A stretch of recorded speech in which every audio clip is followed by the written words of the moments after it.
রাধে কৃষ্ণ। আমি আশ্ররাজ্য শিল্পা মিশ্রা। অনেকদিন পর আবার চলে এলাম একটি খুব পাওয়ারফুল রিডিংস নিয়ে।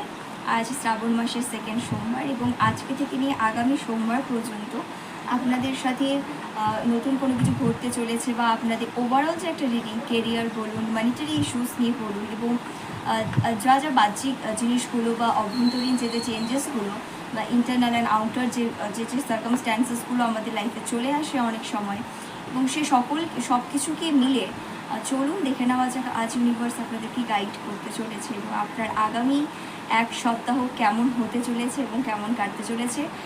যারা আমার চ্যানেলে আজকে প্রথম, তারা অবশ্যই আমাকে একটু সাবস্ক্রাইব করে দেবেন, পাশে থাকবেন এবং এই রিডিংসটি ক্লেম করার জন্য কিন্তু অবশ্যই আপনারা রাধে রাধে টাইপ করে দেবেন, 3বার কমেন্ট করবেন এবং অবশ্যই রিডিংসের সাথে কিন্তু কানেক্ট হয়ে যাবেন।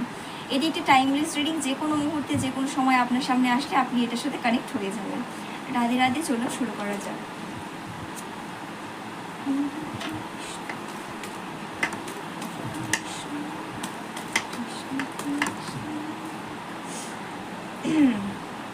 অনেকে কার্ডস পড়ে গেল। প্রথমেই একটা কথা বলি, অনেকেই কিন্তু নেগেটিভ ইম্প্যাক্ট নিয়ে আমাকে দেখছে। দেখুন, নেগেটিভিটির সাথে কিন্তু আপনারা অনেকেই নেগেটিভ হয়ে আছেন। আমি বলবো যে অত্যাধিক নেগেটিভিটি নিজের মধ্যে রাখবেন না, একটু ফোকাস করুন রিডিংসের প্রতি, নেগেটিভিটির প্রতি ফোকাস করবেন না, তাহলে অনেকে ভালো হয়।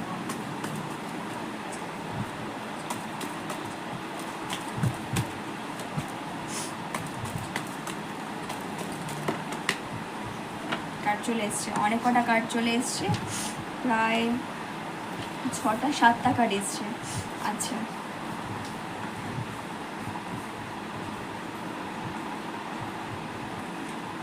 ভীষণ পাওয়ারফুল কয়েকটা কার্ড এসছে এবং আমি জানি না আমি দেখাতে পারছি কিনা, দেখা যাচ্ছে কিনা, আপনারা একটু আমাকে বলবেন যে আপনারা আমার সমস্ত রিডিংস এবং আমার কথাবার্তা আপনারা বুঝতে পারছেন কিনা। আমি প্রথমেই ক্ষমা প্রার্থী, কারণ আমার গলা অনেকটা খারাপ হয়ে গেছে এবং অনেকের পার্সোনাল ফোন মেসেজ আমি পেয়েছি যারা আমাকে বারবার করে বলছে তুমি কেন এখনও রিডিংস দিচ্ছ না, অনেক দিন হয়ে গেল। তাদের একান্ত অনুরোধে কিন্তু আমি এই ভাঙা গলা নিয়েও চলে এসেছি। যাই আশা করি আপনাদের বুঝতে কোথাও অসুবিধা থাকবে না। চলুন জেনে নেওয়া যাক ইউনিভার্স আপনাদের কি গাইড করতে চলেছে।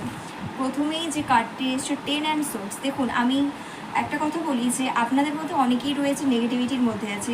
এটি একটি রিলেশনশিপের কার্ড, যে কোনো বন্ডিং বলুন, সেটা বন্ধুত্বের সম্পর্ক বলুন, প্রেমের সম্পর্ক বলুন, যেখানে টক্সিসিটি আছে সেখান থেকে বেরিয়ে আসা উচিত। নইলে পরে দিনের পর দিন শুধু কষ্টটা আপনার হবে, অন্য কারো না। আপনি আজকে মনে করছেন যে এই কষ্ট থেকে আমি বেরিয়ে যাব বা মানুষটি